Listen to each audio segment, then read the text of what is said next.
Madame Dariussec, le vieillissement de la population française pose aux collectivités la question de la prise en compte de la dépendance sur leur territoire.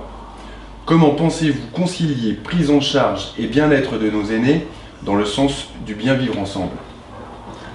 D'abord, une première chose, j'aimerais bien quand même que le gouvernement, qui annonce une loi sur la dépendance et un financement,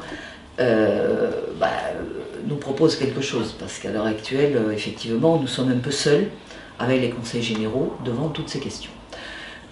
Ensuite, nous avons à Mont-de-Marsan, il y a plusieurs niveaux chez les seniors. Il y a d'abord un niveau, nous avons par exemple des clubs, 4 clubs seniors.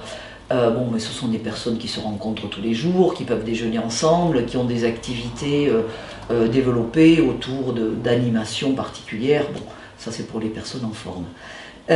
Ensuite, nous avons, moi je pense qu'il manque sur ce territoire une résidence senior, besoin de logement avec service pour les personnes âgées qui ont envie de revenir dans un centre-ville et de pouvoir bénéficier de services en même temps. Ce sont des personnes en général valides encore.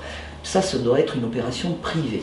Et enfin, dans la dépendance ou la perte d'autonomie, nous avons déjà beaucoup travaillé, mis en place un centre intercommunal d'action sociale qui est voué quasiment qu'au maintien à domicile, avec des services qui se sont multipliés. C'est le plus grand SIAS des Landes.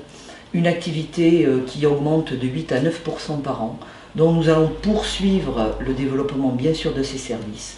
Et au milieu, développer un pôle gérontologique innovant qui fera le lien entre les établissements d'hébergement, les EHPAD, et le maintien à domicile, avec des services d'accueil de jour, d'accueil temporaire, des services aussi innovants pour le maintien à domicile, des plateformes par exemple téléphoniques 24 heures sur 24, des gardes à domicile, des aides à la sortie d'hospitalisation, toutes choses qui demandent par contre des autorisations de l'Agence régionale de santé, donc du ministère de la Santé.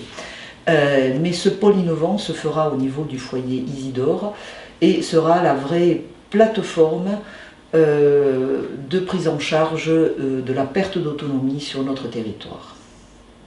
Merci.